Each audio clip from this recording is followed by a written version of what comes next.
untuk bisa menulis, maka saya mencoba untuk memberikan 8 prinsip di dalam menulis. Itu mungkin yang bisa Bapak Ibu jadikan pegangan, yang itu bisa menjadi tuntunan atau tuntutan atau tuntunan, atau menjadi tongkat Bapak Ibu ketika Bapak Ibu mau menulis.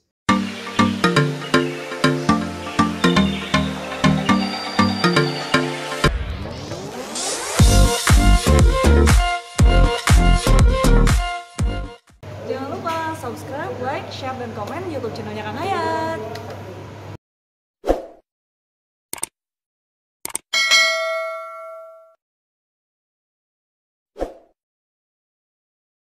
Yang pertama adalah jadikan menulis itu sebagai sebuah kewajiban bagi diri kita. Kita sebagai dosen tentunya tidak harus berada di zona nyaman.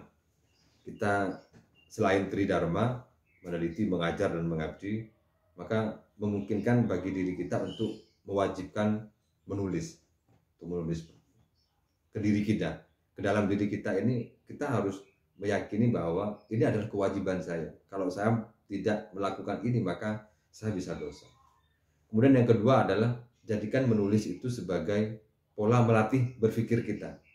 Semakin kita banyak menulis, maka akan semakin tajam pikiran-pikiran kita. Kita akan semakin produktif, kita akan semakin positif, kita akan semakin memiliki banyak energi-energi yang mungkin bisa kita sampaikan, energi-energi yang bermanfaat.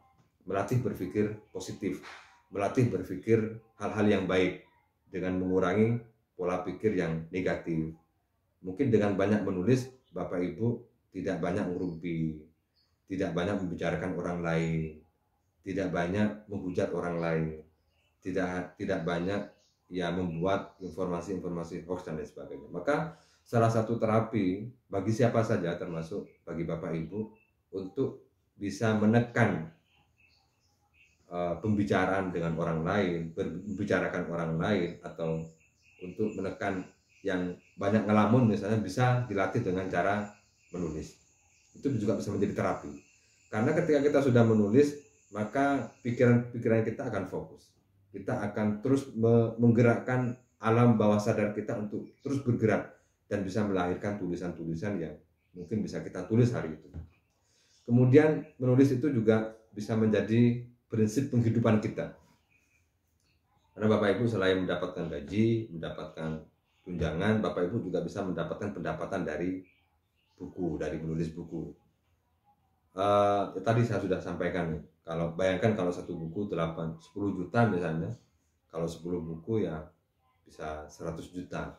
Itu kalau saya satu semester biasanya 6 bulan sekali.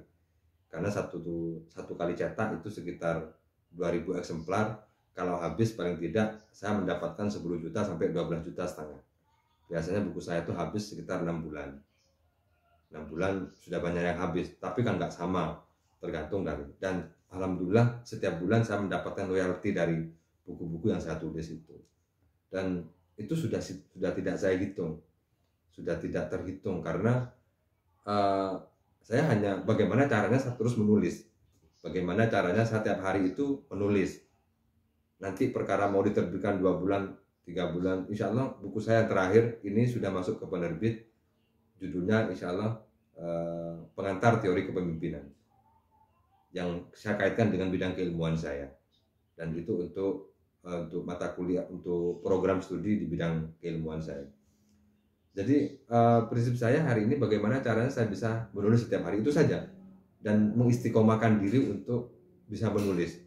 Karena sudah tidak, ya bukan tidak berpikir ya, tetapi bukan tidak butuh maksudnya, tetapi tetap itu menjadi suatu hal yang mungkin konsekuensi dari apa yang saya lakukan. Misalnya seperti royalti, seperti saya banyak ngisi. Saya kalau ngisi Bapak Ibu, setiap bulan saya paling tidak ngisi itu bisa sampai 5 sampai 15 kali satu bulan. Artinya separuh itu 15 hari saya biasanya aktivitas setiap bulan itu ngisi.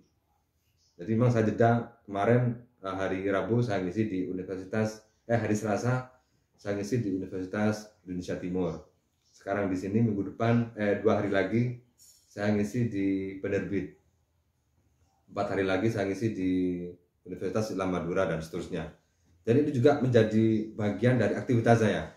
Selain mendapatkan pendapatan dari buku, saya juga sering ngisi begini juga banyak dan hampir 2 hari sekali saya ngisi. Bahkan sehari bisa ngisi 2 kali pertemuan dan seterusnya. Itu kalau mau jadikan menulis sebagai penghidupan. Kemudian berikutnya menulis itu juga menjadi bentuk perjuangan atau jihad kita, Bapak. Jihad untuk pengembangan ilmu pengetahuan. Menulis itu juga kita berjihad di dalam merawat peradaban, merawat pengetahuan kita. Menulis itu juga menjadi bagian dari perjuangan kita untuk melatih diri kita, membangun sebuah konsepsi pikir terkait dengan bidang ilmu kita. Jadi jadikan menulis itu sebagai bagian dari alat perjuangan kita, alat jihad kita untuk terus berkarya, untuk terus untuk terus melahirkan banyak karya-karya yang bisa kita lahirkan. Kemudian menulis itu juga bisa menjadi personal branding. Jadi Bapak Ibu juga memantapkan diri menjadikan personal branding Bapak Ibu itu dari menulis.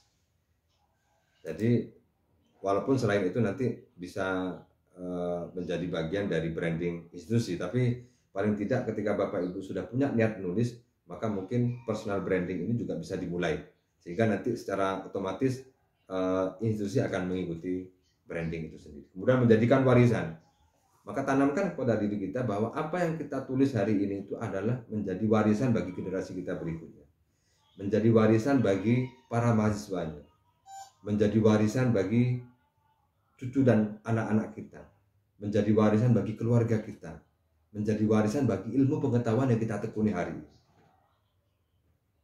Kemudian yang ke-7, menulis itu juga kita berbagi, Bapak, berbagi kebaikan, berbagi kemanfaatan.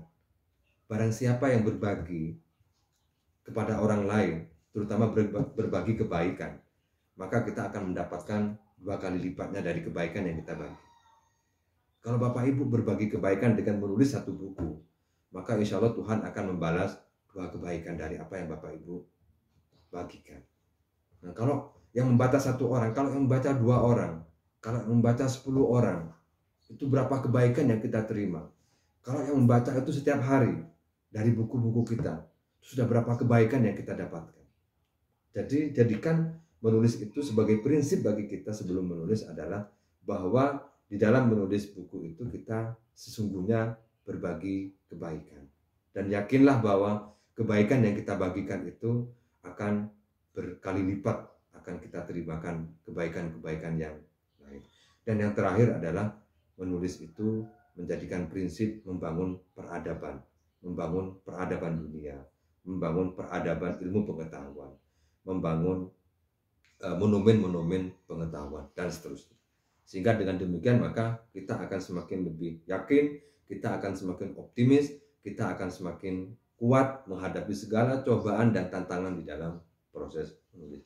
Ini 8 prinsip yang saya pegang, Bapak. Dan mungkin Bapak Ibu boleh silakan bisa menjadikan 8 prinsip ini sebagai acuan untuk Bapak Ibu terus memacu diri kita agar lebih produktif, agar lebih kreatif di dalam menulis.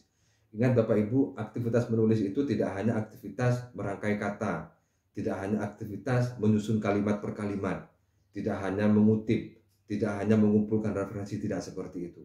Tapi banyak aspek lain yang mungkin kita tidak sadari.